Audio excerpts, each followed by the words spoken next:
2024 menjadi tonggak penting bagi demokrasi Indonesia yang dikenal dengan keragaman budaya, agama, dan suku bangsa.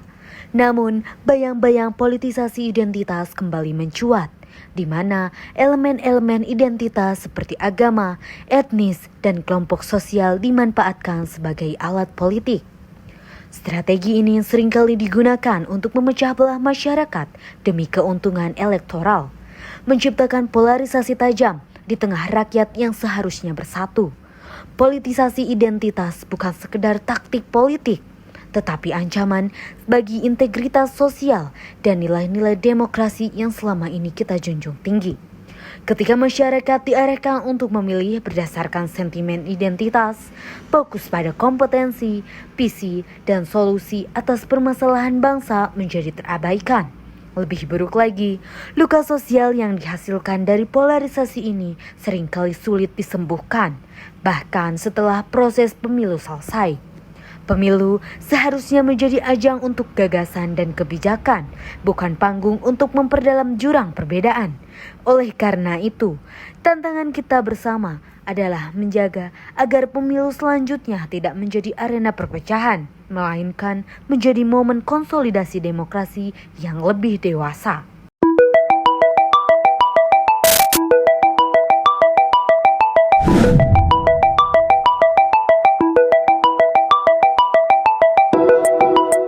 Oke guys, jadi malam ini kita akan berbincang terkait pemilu 2024 dan politisasi identitas bersama rekan saya, yaitu seorang mahasiswa berprestasi dari Fakultas Keperawatan. Alhamdulillah baik.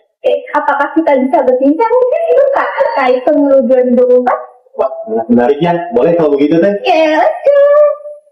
Kita ini kan sebagai generasi muda aktif yang tentunya tidak akan terlepas dari yang namanya media sosial. Melalui media sosial ini, kita dapat mengakses berbagai informasi, termasuk informasi terkait pemilu 2024 kemarin. Bagaimana pandangan akan terhadap peran media digital dalam menyebarkan informasi terkait narasi berbasis identitas dalam pemilu 2024 kemarin. Media digital memainkan peran besar dalam menyebarkan narasi berbasis identitas. Tentu dengan ini cepat untuk mempengaruhi opini publik melalui media sosial seperti Instagram, Twitter, TikTok, dan media lainnya dalam pemilu 2024. Generasi muda cenderung terpapar pada konten yang menyederhanakan kompleksitas politik dalam kategori identitas seperti etnis, agama, gender yang dapat memicu polarisasi. Ternyata peran media sosial itu sangat berpengaruh ya terhadap penyebaran informasi narasi berbasis identitas selama pemilu 2024 kemarin. Menanggapi polarisasi tadi, apakah akan mempunyai cara khusus untuk melawan polarisasi tersebut? Tentu, mahasiswa memiliki tanggung jawab khusus untuk melawan polarisasi tersebut. Sebagai mahasiswa, kita memiliki tanggung jawab untuk kritis terhadap informasi yang beredar dan mendorong diskusi untuk menempatkan rasa rasionalitas serta program kerja calon pemimpin bukan sentimen identitas semata. Berarti tidak hanya peran media sosial saja. Betul sekali. Peran mahasiswa yang kritis terhadap pemilu 2024 itu sangat berpengaruh. Nah, menurut Akan sendiri, apakah polarisasi identitas ini mempengaruhi pola pikir generasi muda dalam memilih pemimpin? Tentu saja. Polarisasi identitas dapat mengaruhi pola pikir generasi muda dalam memilih pemimpin dengan membuat pilihan politik lebih emosional dan berbasis identitas kelompok daripada visi dan kapasitas pemimpin itu sendiri. Berarti sangat berkesinambungan ya kami dengan pertanyaan sebelumnya. Apakah akan memiliki langkah konkret untuk mengedukasi generasi muda dalam memilih pemimpin berdasarkan visi-misi dan program kerja, bukan dari sentimen identitas? Untuk melawan hal ini, mahasiswa bisa mengambil langkah konkret dengan cara menyelenggarakan diskusi, menyebarkan informasi yang berbasis fakta tentang visi misi calon pemimpin, dan mengedukasi masyarakat melalui kampanye yang mendorong pemilihan untuk memilih berdasarkan kompetensi dan program kerja itu sendiri, bukan tentang identitas atau sentimen semata. Berarti kita ini sebagai generasi muda sekaligus agen perubahan. Betul. Kita itu memiliki peran penting dalam menjaga demokrasi di Indonesia. Sangat. Cukup menarik sekali ya perbincangan kita hari ini. Terima kasih Kang telah bersedia berbincang dengan saya. Terima kasih kembali atas kesempatan yang diberikan. Terima kasih Kang, sampai jumpa. Jadi isu yang kami angkat itu mengenai politisasi identitas. Nah, terutama gitu dalam dunia pendidikan dan masyarakat. Saya ingin menggali gitu pandangan ibu sebagai pendidik sekaligus mencari solusi yang bisa diterapkan untuk menghadapi isu ini. Nah, saya memahami bahwa politisasi identitas seringkali menjadi isu sensitif gitu yang dapat mempengaruhi cara berpikir dan bertindak gitu baik di lingkungan akademik maupun di masyarakat luas. Oleh karena itu saya ingin mendapatkan pandangan gitu dari Ibu mengenai isu ini ya. Mungkin langsung saja ke pertanyaannya Ibu ya. Boleh. Oke, untuk pertanyaannya Sebelum ke pertanyaan, apa itu politisasi identitas? Oke, kelompok yang memiliki pandangan yang berbeda gitu Ibu. Jadi misalkan kelompok ini nih memiliki argumen A, tapi kelompok A itu memiliki argumen B gitu. Mungkin itu yang bisa saya sampaikan. Mungkin untuk pertanyaannya, dalam konteks akademik, bagaimana politisasi identitas dapat mempengaruhi pola pikir kritis mahasiswa? Boleh mungkin untuk dijawab? Iya, kalau politisasi akademik tadi yang dimaksudkan adalah bisa mempengaruhi politisasi identitas itu bisa mempengaruhi berpikir kritis mahasiswa ataupun berpikir kritis akademis, jelas itu akan mempengaruhi. Kenapa? Seperti tadi yang kita sepakati di awal, apa sih? Makanya tadi Ibu tanyakan, apa sih itu politisasi identitas gitu ya? Kan tadi Teh Agis menyampaikan bahwa yang disebut dengan politisasi identitas itu adalah perbedaan gitu ya, perbedaan argumen dari satu kelompok ke kelompok yang lainnya. Tentunya ini juga akan mempengaruhi berpikir kritis mahasiswa, terutama di sini bahwa mahasiswa itu kan biasanya pada rentang usia antara remaja sampai dewasa muda gitu ya.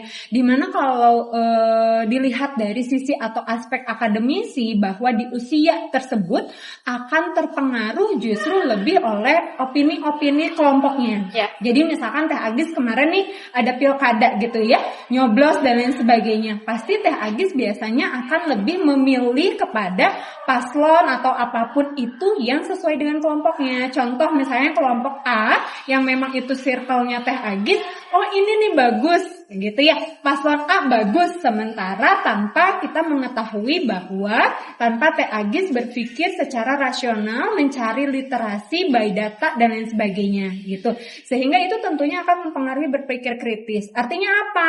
Berarti ini akan mempengaruhi tadi literasi mahasiswa itu sendiri terhadap kebenaran atau fakta daripada opini. Biasanya dari politisasi identitas ini yang justru lebih condong kepada opini, bukan terhadap fakta. Tentunya kita mengetahui bersama untuk mencari fakta itu butuh apa? Butuh literasi, butuh penggalian. Bukan hanya, oh ini hoax, tidak mengandalkan hoax, bukan, oh ini opini si A, oh ini opini si B. Karena kalau itu akan mengkaburkan semua data yang ada, gitu ya. Jadi itu yang mempengaruhi berpikir kritisnya, ya.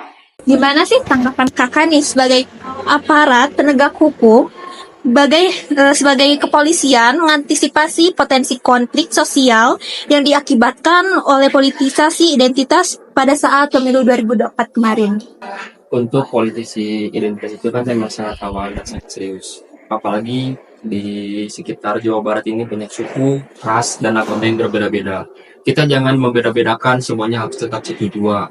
Karena untuk pemilu ini mendapatkan untuk presiden ya harus benar-benar, jangan sampai terpecah belah. Selanjutnya nih Kak, apa saja sih langkah hukum yang akan diambil kepolisian terhadap kampanye yang mengandung unsur ujaran kebencian atau fitnah berbasis identitas? Untuk langkah-langkah dari kepolisian, kita harus mengantisipasi dulu warga-warga di desa. Kita harus melihat dulu warga-warga desa di TPS tertentu ya, karena di TPS tertentu itu, misalkan satu kecamatan itu bisa jadi ada 12 TPS. Kita harus melihat warga-warganya, jangan sampai si warga ini bisa membenci kita. Nah, kita sebagai aparat, kita harus mengamankan di TPS tersebut. Misalkan ada 3 orang, mengamankan bila ada 1 orang yang bikin radikalisme. Kita harus mengamankan langsung dulu. Jangan sampai kita secara emosional, mereka emosional, kita emosional. Jangan sampai. Kalau bisa, kita secara perlahan, kita asupan secara face to face. Nah, biar mana mereka sudah rendah, kita boleh langsung dilaksanakan TPS tersebut. Terima kasih ya Kak udah menjawab semua pertanyaan dari saya. Terima kasih untuk jawabannya yang sangat luar biasa sekali. Pada akhirnya, pemilu bukan hanya tentang siapa yang kalah dan siapa yang menang, namun bagaimana proses demokrasi itu dijalankan. Sebagai bangsa yang kaya keberagaman, Indonesia hanya akan maju jika pemimpinnya dipilih berdasarkan kompetensi, integritas, dan visi yang jelas, bukan berdasarkan sentimen identitas. Mari kita kawal pemilu selanjutnya agar menjadi momentum memperkuat demokrasi yang adil, inklusif, dan berkeadaban. Sebab masa depan Indonesia adalah tanggung jawab kita bersama, dan keberagaman adalah kekuatan, bukan kelemahan.